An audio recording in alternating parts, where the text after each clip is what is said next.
Hello friends, आप सबका स्वागत है आपके अपने यूट्यूब चैनल एग्जाम लवर पर। और हम पढ़ रहे हैं आधुनिक भारत का इतिहास। तो देखिए, इसके अंतर्गत अभी हमारा टॉपिक चल रहा है कर्नाटक युद्ध। तो मैं आपको पहले ही बता चुका हूं कि जो कर्नाटक युद्ध है वो 3 लड़े गए थे। इनमें से हम पहला कर्नाटक युद्ध, दूसरा कर्नाटक युद्ध, इनके बारे में डिटेल से पढ़ चुके हैं।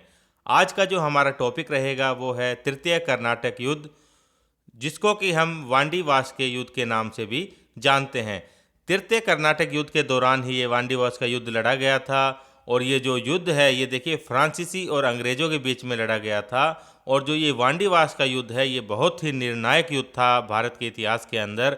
इस युद्ध के अंतर्गत क्या हुआ था कि जो फ्रांसीसी है उनकी शक्ति पूरी तरह से समाप्त हो गई थी भारत के अंदर। ठीक है, इसके बाद किसी भी प्रकार का ज़्यादा कोई व्यापारिक या फिर किसी भी प्रकार का राजनीतिक हस्तक्षेप फ्रांसीसियों का नहीं बच पाया था। तो देखिए, पहले मैं थोड़ा रिवीजन करवा देता हूँ कि जो दो हमने पहले युद्ध पढ़े हैं कर्नाटक युद्ध, तो इसके अंतर्गत जो हमने पढ़ा था पहला कर्नाटक युद्ध, उसको देखिए हम सेंट थोमे युद्ध या फिर अडियार युद्ध के नाम से भी जानते हैं। अगर उसके समय काल की बात की जाए प्रथम कर्नाटक युद्ध की, तो 1746 ईस्वी से लेकर 1748 ईस्वी तक रहा, 2 साल तक चला था। अगर कारण की बात करें प्रथम कर्नाटक युद्ध के, तो वो क्या था, यूरोप के अंदर उत्तराधिकार का कोई मामला था। उसके द्वारा ही क्या हुआ था कि भारत के अंदर भी जो फ्रांसीसी और जो अंग्रेजी कंपनी है उसके बीच में मतभेद हो गया था, जिसकी वजह से प्रथम कर्नाटक युद्ध लड़ा गया था। और अगर बात करें कि जो प्रथम कर्नाटक युद्ध है इसकी जो समाप्ति है वो किस संधि के द्वारा हुई थी, तो एला सापल की संधि है जो कि 1748 ईस्वी के अंदर हुई थी। उस संधि के द्वारा क्या हुआ था कि ये प्रथम जो कर्नाटक युद्ध है ये समाप्त हो गया था। उसके बाद देखिए जो सेकंड कर्नाटक युद्ध है इसके अंदर जो महत्वपूर्ण युद्ध था, जो निर्णायक युद्ध था इसके अंदर, वो था अंबूर का युद्ध। अगर समय काल की बात करें तो 1749 ईस्वी से लेकर 1754 ईस्वी तक लड़ा गया था। और अगर देखिए इसका कारण देखें तो वो भारत का कारण था। कर्नाटक और हैदराबाद के अंदर उत्तराधिकार का मामला था, तो उसके चलते क्या हुआ कि जो फ्रांसीसी और ये ब्रिटिश कंपनी है ये क्या करने लगी, भारत के इन राजनीतिक मामलों के अंदर अपना हस्तक्षेप करने लगी, जिसकी वजह से द्वितीय कर्नाटक युद्ध हुआ। अगर बात करें द्वितीय का जो कर्नाटक युद्ध है इसकी समाप्ति किस प्रकार हुई थी, तो पांडिचेरी की संधि हो गई थी, ठीक है, अंग्रेजों और फ्रांसीसियों के बीच में 1755 ईस्वी में। उसके द्वारा क्या हुआ था कि ये समाप्त हो गया था सेकंड कर्नाटक युद्ध। तो देखिए आज का हमारा टॉपिक स्टार्ट करते हैं, जो कि क्या है, तृतीय कर्नाटक युद्ध।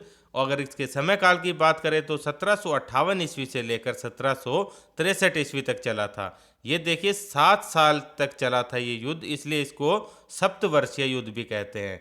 ठीक है, और अगर इसके कारण की बात करें तो देखिए जो हमने प्रथम कर्नाटक युद्ध पढ़ा था उसका कारण क्या था, यूरोप का कारण था। ठीक है, यूरोप के अंदर जो ऑस्ट्रिया है वहाँ पर उत्तराधिकार का कोई मामला था, उसकी वजह से हुआ था। दूसरा जो कर्नाटक युद्ध है वो भारत का ही कारण था कि जो भारतीय जो राज्य है कर्नाटक और हैदराबाद, यहाँ पर उत्तराधिकार का मामला था। अब देखिए जो तीसरा कर्नाटक युद्ध है यहाँ पर अगर कारण की बात करें तो ये कारण भी क्या है, यूरोप से संबंधित है। यूरोप के अंदर क्या है, सप्तवर्षीय युद्ध चल रहा था फ्रांस और किसके बीच में, ब्रिटेन के बीच में। तो उसी के चलते क्या हुआ था, भारत के अंदर भी जो फ्रांसीसी और जो अंग्रेजी सेना है वो आमने सामने हो गई थी और दोनों के बीच में युद्ध प्रारंभ हो गया था। अब देखिए यूरोप के अंदर ये सप्तवर्षीय युद्ध क्या है, सप्तवर्षीय युद्ध का यही मतलब है कि ये 7 वर्ष तक चला था, 1756 ईस्वी से लेकर 1763 ईस्वी तक। तो देखिए क्या था कि यूरोप के अंदर ये दो देश हैं, एक तो ऑस्ट्रिया है और दूसरा है पर्सा। तो पर्सा यानी कि जर्मनी कह सकते हैं आप। ठीक है, इन दोनों के बीच में कोई मतभेद था, वहां पर इन दोनों का युद्ध चल रहा था, ऑस्ट्रिया और पर्सा का। तो अब देखिए ये जो दोनों देश है जिसके बारे में हम पढ़ रहे हैं यहाँ पर, फ्रांस और ब्रिटेन यानी कि इंग्लैंड, तो ये दोनों क्या थे, इन दोनों ने भी अपना अपना समर्थन किसको दे दिया, देखिए जो फ्रांस है उसने अपना समर्थन दे दिया ऑस्ट्रिया को, और जो ये इंग्लैंड है इसने अपना समर्थन दे दिया पर्सा को। ठीक है, तो ये इनडायरेक्टली हम कह सकते हैं कि युद्ध इन दोनों के बीच में भी चल रहा है, फ्रांस और इंग्लैंड के बीच में। तो इसी की वजह से क्या हुआ कि यूरोप के अंदर जब ये दोनों देश भिड़ गए थे, फ्रांस और इंग्लैंड, तो उसी के चलते, उसी के परिणाम स्वरूप भारत के अंदर जो ये दोनों की कंपनियां थी ना, यहाँ पर फ्रांसीसी कंपनी और इंग्लैंड की कंपनी, तो इन दोनों के बीच में भी मतभेद प्रारंभ हो गया और इन दोनों के बीच में युद्ध छिड़ गया था। ठीक है, तो ये तो हो गया इसका कारण कि क्यों हुआ था ये और सप्तवर्षीय युद्ध क्या था। इसके बाद देखिए क्या हुआ। इसके बाद देखिए जो फ्रांस है ना, फ्रांस, तो फ्रांस ने क्या किया कि अपना एक गवर्नर भेजा वहाँ भारत के लिए, ठीक है। उसका नाम था काउंटर डी लाली, और काउंटर डी लाली को आदेश दिया गया कि देखिए आप क्या करें, भारत में जाओ और वहाँ पर अंग्रेजी जो भी सत्ता है उसको पूरी तरह से उखाड़ फेंको, उसको समाप्त कर दो अंग्रेजी सत्ता को। तो फ्रांस ने क्या किया, काउंटर डी लाली को भारत में भेज दिया। अब काउंटर डी लाली देखिए भारत के अंदर जैसे ही आया, तो 1757 या फिर 58 की बात है, तो इसने क्या किया, आते ही जो फोर्ट सेंट डेविड है उस पर कब्जा कर लिया, ठीक है। ये मद्रास के समीप अंग्रेजों का एक किला है फोर्ट सेंट डेविड, वहाँ पर आक्रमण किया और क्या किया, वहाँ पर अपना अधिकार कर लिया। देखिए अंग्रेज जो है इस समय भारत के अंदर वो काफ़ी मजबूत स्थिति में है। आप जानते होंगे कि 1757 ईस्वी में क्या हुआ था, प्लासी का युद्ध लड़ा गया था। तो प्लासी के युद्ध में अंग्रेजों ने विजय प्राप्त कर ली थी। जो बंगाल, बिहार, उड़ीसा वाला क्षेत्र है वहाँ पर अंग्रेजों का कब्जा हो गया था, ठीक है। वो यानी कि धन धान्य में से भी परिपूर्ण हो गए थे अंग्रेज। उसके अलावा देखिए जो उनकी सेना थी उसकी शक्ति भी काफ़ी हद तक बढ़ चुकी थी। अब फ्रांसीसियों को ये बात पता नहीं है। काउंटर डी लाली जैसे ही आया तो उसने क्या किया, फोर्ट सेंट डेविड पर कब्जा कर दिया। कारण यही रहा होगा कि जो अंग्रेज थे वो इस समय तक सचेत नहीं थे कि इस प्रकार का भी कोई आक्रमण हो सकता है। तो अचानक हुई इस आक्रमण से क्या हुआ कि जो काउंटर डी लाली उसने विजय प्राप्त कर ली, कहाँ पर, फोर्ट सेंट डेविड पर। अब यहाँ पर कब्जा हो गया 1758 ईस्वी में। उसके बाद जो काउंटर डी लाली है उसका उत्साह बढ़ा और क्या किया उसने, वो और आगे बढ़ा और उसने तंजौर पर भी आक्रमण किया। तंजौर पर आक्रमण किया, लेकिन उस समय तक देखिए क्या हुआ कि जो अंग्रेजों का जो सेनापति था, जो अंग्रेजी सेना का नेतृत्व कर रहा था, वो कौन था, सर आयरकूट था, ठीक है, सर आयरकूट। तो सर आयरकूट ने क्या किया, ये जो तंजौर पर हमला कर रहा था ये काउंटर डी लाली, फ्रांसीसी सेना, इनका जो ये हमला था इसको पूरी तरह से असफल कर दिया, ठीक है। यानी कहने का मतलब जो फ्रांसीसी है वो तंजौर पर अपना अधिकार नहीं जमा पाए। उसके बाद काउंटर डी लाली और आगे बढ़ता है, जो मद्रास का क्षेत्र है वहाँ पर वो आक्रमण करता है। लेकिन उसमें भी क्या हुआ कि ये जो सर आयरकूट है इसके नेतृत्व में अंग्रेजी सेना वहाँ पर गई और जो ये आक्रमण था इसको भी पूरी तरह से असफल कर दिया गया, ठीक है। तो यानी कि जो फ्रांस से जो गवर्नर आया है काउंटर डी लाली, वो खाली एक ही क्षेत्र पर अधिकार जमा पाया, फोर्ट सेंट डेविड पर। लेकिन देखिए अंग्रेजों की शक्ति काफ़ी बढ़ी हुई है। उसके अलावा फोर्ट सेंट डेविड के अलावा कहीं भी उसने कब्जा नहीं करने दिया फ्रांसीसियों को। इसके बाद देखिए क्या हुआ कि जो अंग्रेज है ये सोच रहे हैं कि भाई ये फ्रांसीसी बार बार आक्रमण कर रहे हैं, फोर्ट सेंट डेविड पर इन्होंने अपना कब्जा जमा रखा है। उसके अलावा देखिए बार बार ये आक्रमण कर रहे हैं कहीं, तो जो महत्वपूर्ण आक्रमण हो तो दो ही है, फ्रांस और तंजौर का। इसके अलावा देखिए छोटी मोटी मुठभेड़ भी चलती रही होगी।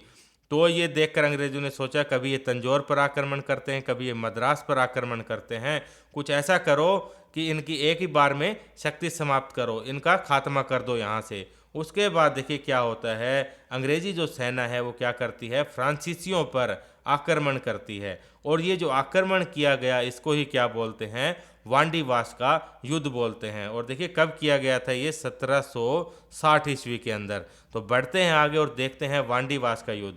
तो समझ गए आप वांडीवास का युद्ध क्या है, अंग्रेज वर्सेज फ्रांसीसी। अंग्रेज अब आक्रमण करेंगे किनके ऊपर, फ्रांसीसियों के ऊपर। तो देखते हैं क्या हुआ युद्ध के अंदर। तो देखिए जो वांडीवास का युद्ध है, अगर समय काल की बात करें तो 1760 ईस्वी के अंदर लड़ा गया था। तो एक तरफ तो आपको पता लग चुका है कि फ्रांसीसी सेना है और दूसरी तरफ अंग्रेजी सेना है। तो देखिए जो फ्रांसीसी सेना है इसका नेतृत्व कौन कर रहा है, जो फ्रांसीसी गवर्नर आया है काउंटर डी लाली, वो इसका नेतृत्व कर रहा है। और साथ में देखिए इसका साथ कौन दे रहा है, बुसी। बुसी के बारे में आपने पिछले टॉपिक में पढ़ा था, जो कर्नाटक का द्वितीय युद्ध था, कि जब हैदराबाद में देखिए निजाम बनाया जा रहा था तो सलावत जंग को, तो इसको भेज दिया था वहाँ पर, ठीक है, किसने, ये बुसी वहाँ पर गया था, वहाँ पर रेजिडेंट के तौर पर रहा करता था। तो काउंटर डी लाली ने क्या किया, बुसी को बुला लिया ताकि अपनी सैन्य क्षमता को बढ़ाया जा सके। तो एक तरफ तो कौन हो गया, फ्रांसीसी, जिसका नेतृत्व कौन कर रहे हैं, काउंटर डी लाली और बुसी। और दूसरी तरफ देखिए जो अंग्रेजों का गवर्नर है वो कौन है, सेनापति सर आयरकूट। तो दोनों के बीच में भयंकर युद्ध हुआ, ये वांडीवास का युद्ध। तो देखिए वास क्या हुआ, फ्रांसीसियों को पूरी तरह से धो डाला, वॉश कर डाला, किसने, अंग्रेजों ने। तो युद्ध का परिणाम क्या रहा?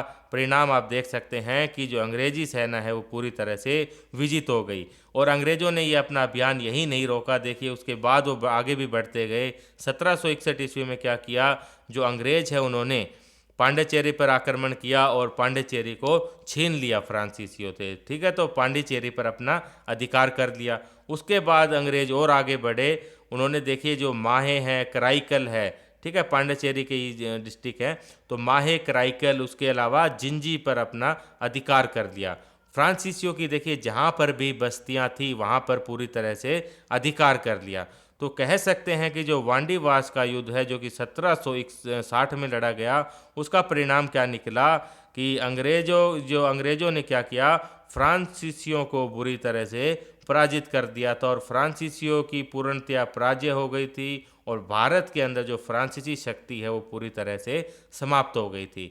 ठीक है, तो इसके बाद फ्रांसीसियों का कोई ज़्यादा अस्तित्व नहीं बचा। वैसे रहे भारत के अंदर, छुटपुट व्यापार वगैरह करते रहे, केवल व्यापार तक ही सीमित कर दिया गया इनको। ठीक है, सैन्य शक्ति वगैरह सब समाप्त कर दी गई थी। तो युद्ध का परिणाम आप समझ गए क्या हुआ, फ्रांसीसियों की पूर्णतया पराजय हो गई थी। तो इसके बाद देखिए जो ये युद्ध है तृतीय कर्नाटक युद्ध, अगर बात करें इसकी समाप्ति कैसे हुई, समाप्ति तो भाई देखिए वांडीवास के युद्ध के बाद हो ही गई थी कि जो फ्रांसीसी वो पूरी तरह से पराजित हो गए थे। लेकिन जो यूरोप के अंदर देखिए सप्तवर्षीय युद्ध चल रहा है, तो उसी के दौरान जो इंग्लैंड और फ्रांस है वहाँ पर उन दोनों के बीच में एक संधि होती है 1763 ईस्वी में, और संधि का क्या नाम था, पेरिस की संधि। तो पेरिस की संधि हुई। देखिए पेरिस की संधि जो थी उसकी क्या क्या शर्तें थी, क्या क्या रखी गई। एक तो पॉइंट उसमें ये डाला गया कि जो फ्रांसीसी है वो भारत के अंदर अपनी सेना नहीं रखेंगे। ठीक है, जो सेना थी फ्रांसीसियों की वो भंग कर दी गई। फ्रांसीसियों के पास अब किसी भी प्रकार की कोई भी सैन्य शक्ति नहीं बची। उसके अलावा देखिए अंग्रेजों ने काफ़ी सारे ये प्रदेश जीत लिए थे फ्रांसीसियों के, अभी मैंने बताया था आपको। ठीक है, कौन कौन जीते थे, पांडिचेरी, माहे, कराईकल, जिंजी, उसके अलावा चंद्रनगर भी था। तो चंद्रनगर जो है वो देखिए बंगाल के क्षेत्र में था और काफ़ी महत्वपूर्ण था अंग्रेजों के लिए। तो अंग्रेजों ने चंद्रनगर को रख लिया अपने पास। ठीक है, चंद्रनगर नहीं दिया, चंद्रनगर को रख कर बाकी के जो भी विजित प्रदेश थे, पांडिचेरी, माहे, कराईकल, जिंजी, ये फ्रांसीसियों को वापस दे दिए। ठीक है, और कहा गया कि भाई आप सिर्फ क्या करोगे, व्यापार करोगे यहाँ पर, और किसी भी प्रकार की कोई सेना यहाँ पर नहीं रखोगे। तो इस प्रकार से फ्रांसीसियों को अपने जीते हुए प्रदेश वापस हो गए, और वापस भी इसी शर्त के साथ दिए गए थे कि क्या करना है, यहाँ पर सिर्फ और सिर्फ व्यापार करना है। ठीक है, किसी भी प्रकार का भारत की राजनीति हो या अंग्रेजों की राजनीति हो, उसके बीच में किसी भी प्रकार का हस्तक्षेप नहीं करोगे, सिर्फ और सिर्फ व्यापार तक सीमित रहोगे। तो फ्रेंड्स ये था कर्नाटक का तीसरा युद्ध। तो देखिए एक बार लास्ट में बता देता हूँ कि जो प्रथम कर्नाटक युद्ध है उसका जो कारण था वो था यूरोप में जो ऑस्ट्रिया है वहाँ पर उत्तराधिकार का मामला था। ठीक है, जो प्रथम कर्नाटक युद्ध है उसकी समाप्ति कैसे हुई थी, ए ला शापल की संधि के द्वारा। जो दूसरा कर्नाटक युद्ध है उसको अंबूर का युद्ध भी बोलते हैं। उसका कारण था कर्नाटक और हैदराबाद के अंदर उत्तराधिकार का मामला, और उसका अंत कैसे हुआ था, पांडिचेरी की संधि हुई थी। ठीक है, उसके बाद जो तीसरा कर्नाटक युद्ध है इसके अंदर जो महत्वपूर्ण युद्ध लड़ा गया था वो था वांडीवास का युद्ध, और इसका कारण क्या था, यूरोप के अंदर सप्तवर्षीय युद्ध चल रहा था। और तीसरा जो कर्नाटक युद्ध है इसकी समाप्ति कैसे हुई थी, पेरिस की संधि के द्वारा हुई थी। तो ये अंतिम में जो मैंने आपको पॉइंट बताए हैं काफ़ी महत्वपूर्ण है, जो क्वेश्चन बनते हैं वो इनसे ही बनते हैं। तो फ्रेंड्स ये थी आज की क्लास। आप वीडियो को अधिक से अधिक लाइक करें, शेयर करें और चैनल को सब्सक्राइब करें। तो थैंक यू सो मच, मिलते हैं नेक्स्ट वीडियो में जल्दी।